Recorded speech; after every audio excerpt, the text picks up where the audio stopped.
Night by Elie Wiesel, Section 4, Part 1. The camp looked as though it had been through an epidemic, empty and dead. Only a few well-dressed inmates were wandering between the blocks. Of course, we first had to pass through the showers. The head of the camp joined us there. He was a stocky man with big shoulders, the neck of a bull, thick lips and curly hair. He gave an impression of kindness. From time to time, a smile would linger in his gray-blue eyes. Our convoy included a few 10 and 12-year-olds. The officer took an interest in them and gave orders to bring them food. We were given new clothing and settled in 2 tents. We were to wait there until we could be incorporated into work commandos. Then we would be assigned to a block. In the evening, the commandos returned from the work yards. Roll call. We began looking for people we knew, asking the veterans which work commandos were the best and which block one should try to enter. All the inmates agreed. Buna is a very good camp. One can hold one's own here. The most important thing is not to be assigned to the construction commando. As if we had a choice. Our tent leader was a German. An assassin's face, fleshy lips, hands resembling a wolf's paws. The camp's food had agreed with him. He could hardly move. He was so fat. Like the head of the camp, he liked children. Immediately after our arrival, he had bread brought for them, some soup and margarine. In fact, this affection was not entirely altruistic. There existed here a veritable traffic of children among homosexuals, I learned later. He told us, "You will stay with me for 3 days in quarantine. Afterward, you will go to work. Tomorrow, medical checkup." One of his aides, a tough-looking boy with shifty eyes, came over to me. "Would you like to get into a good commando?" "Of course, but on one condition. I want to stay with my father." "All right," he said. "I can arrange it. For a pittance, your shoes. I'll give you another pair."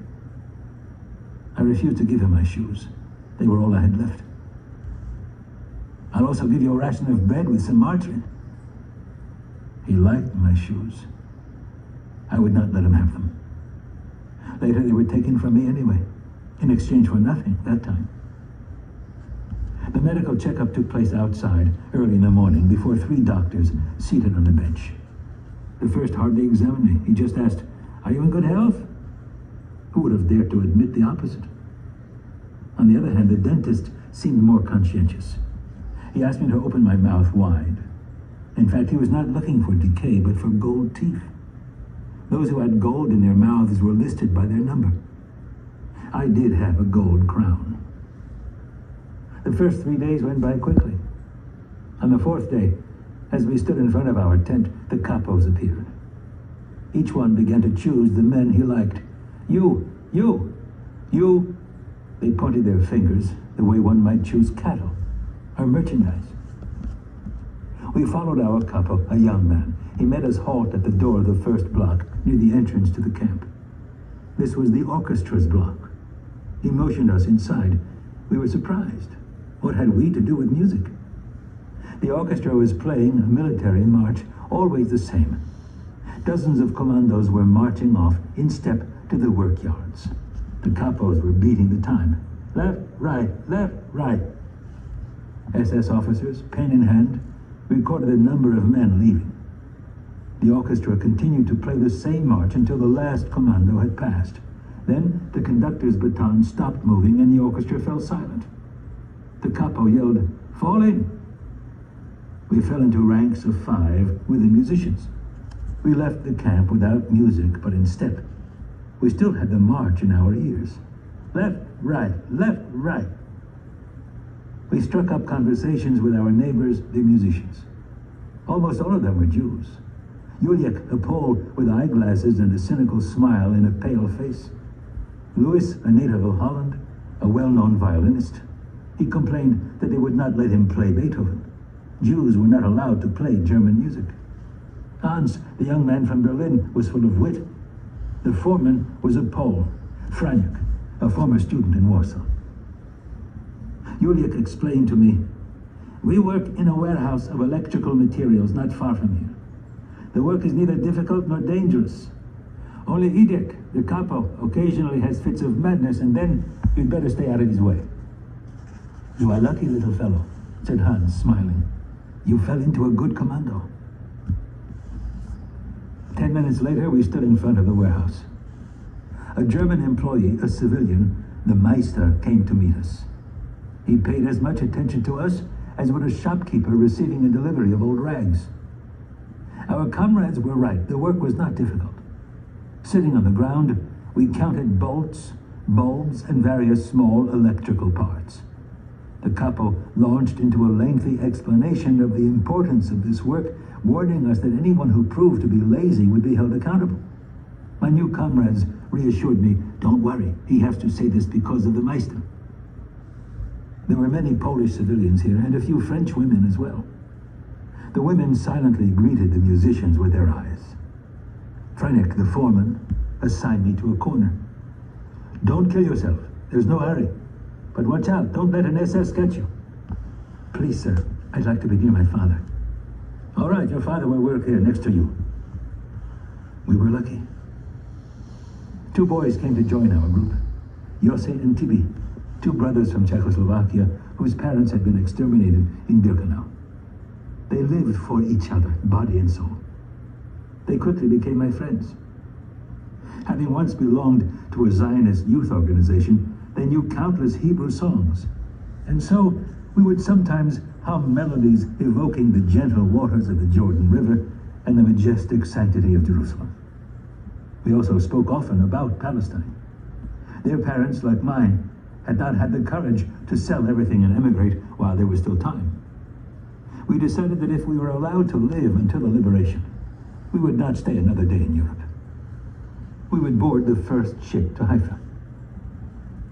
Still lost in his Kabbalistic dreams, Akiba Drummer had discovered a verse from the Bible which, translated into numbers, made it possible for him to predict redemption in the weeks to come. We had left the tents for the musicians' block. We now were entitled to a blanket, a wash bowl, and a bar of soap. The Blockälteste was a German Jew. It was good to have a Jew as your leader. His name was Alphonse, a young man with a startlingly wizened face. He was totally devoted to defending his block. Whenever he could, he would organize a cauldron of soup for the young, for the weak, for all those who dreamed more of an extra portion of food than of liberty. One day, when we had just returned from the warehouse, I was summoned by the block secretary. A7713? That's me. After your meal, you'll go to see the dentist. But I don't have a toothache. After your meal, without fail. I went to the infirmary block.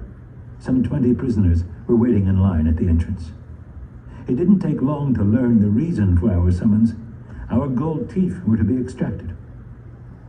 The dentist, a Jew from Czechoslovakia, had a face not unlike a death mask.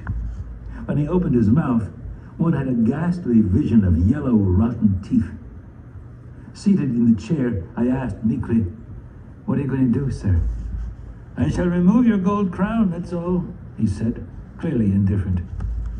I thought of pretending to be sick. "Couldn't you wait a few days, sir?" "I don't feel well. I have a fever." He wrinkled his brow, thought for a moment, and took my pulse. "All right, son, come back to see me when you feel better. But don't wait for me to call you." I went back to see him a week later. With the same excuse, I still was not feeling better. He did not seem surprised, and I don't know whether he believed me, yet he most likely was pleased that I had come back on my own, as I had promised. He granted me a further delay. A few days after my visit, the dentist's office was shut down. He had been thrown into prison and was about to be hanged.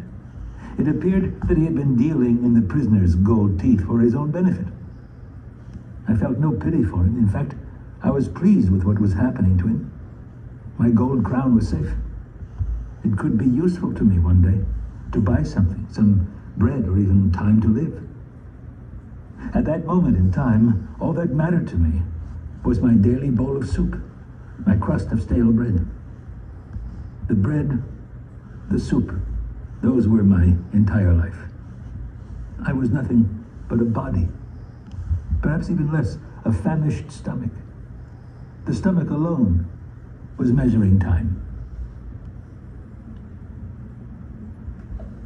In the warehouse, I often worked next to a young French woman. We did not speak. She did not know German, and I did not understand French. I thought she looked Jewish, though she passed for Aryan. She was a forced labor inmate.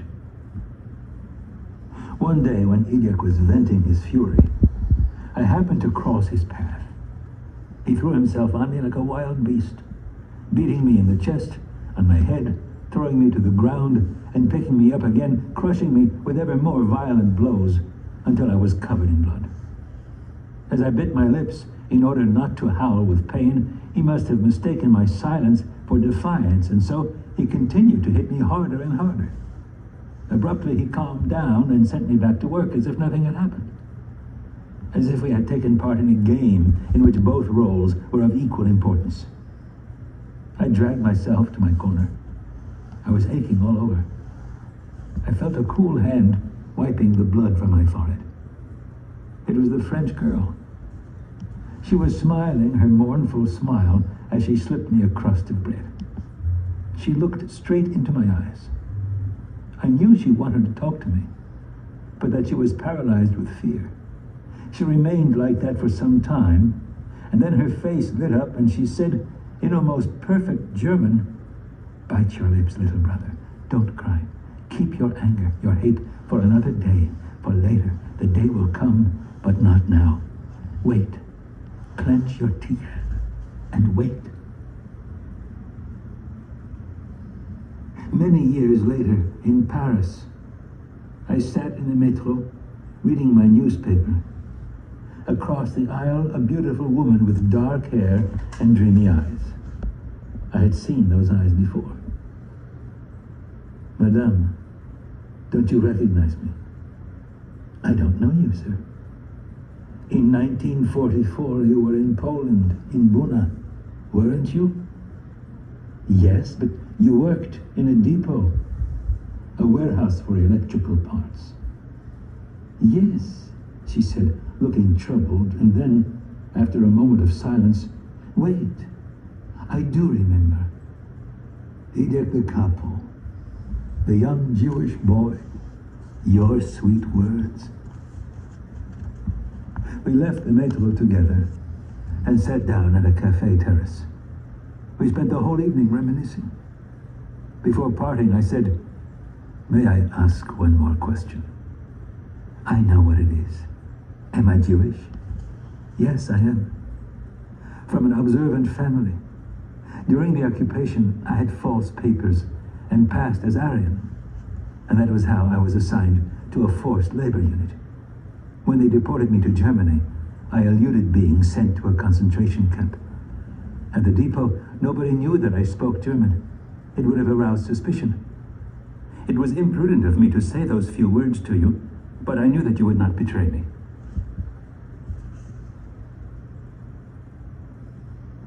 Another time, we were loading diesel motors onto freight cars under the supervision of some German soldiers. Elie was on edge. He had trouble restraining himself. Suddenly, he exploded. The victim, this time, was my father. "You old loafer," he started yelling. "Is this what you call working?"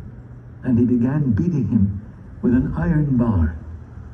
At first, my father simply doubled over under the blows, but then he seemed to break in two, like an old tree struck by lightning.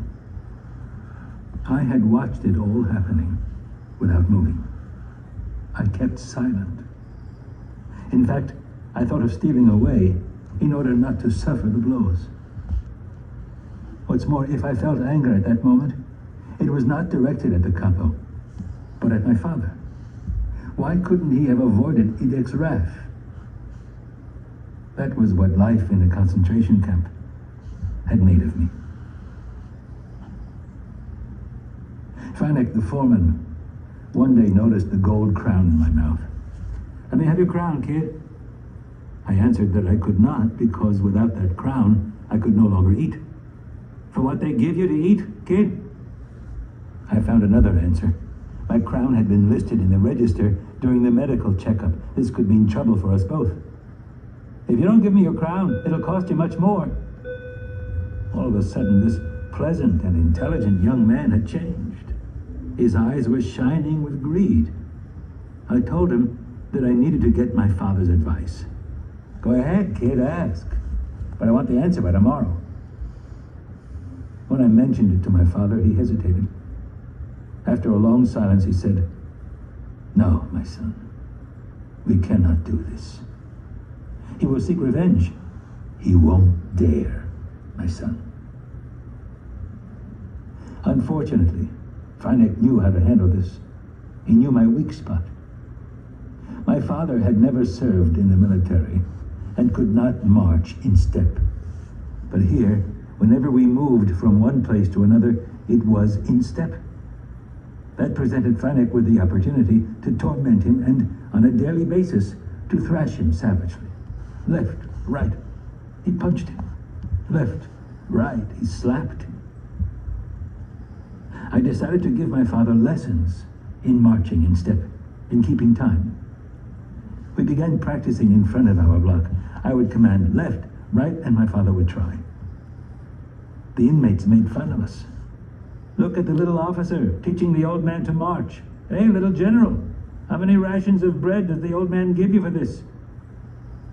But my father did not make sufficient progress, and the blows continued to rain on him. "So, you still don't know how to march in step, you old good-for-nothing?" This went on for 2 weeks. It was untenable. We had to give in. That day, Freineck burst into savage laughter. "I knew it. I knew that I would win, kid. Better late than never. And because you made me wait, it'll also cost you a ration of bread. A ration of bread from one of my pals, a famous dentist from Warsaw, to pay him for pulling at your crown." "What? My ration of bread so that you can have my crown?" Freineck smiled. "What would you like? That I break your teeth by smashing your face?" That evening, in the latrines, the dentist from Warsaw pulled my crown with the help of a rusty spoon. Freineck became pleasant again. From time to time, he even gave me extra soup. But it didn't last long. 2 weeks later, all the Poles were transferred to another camp.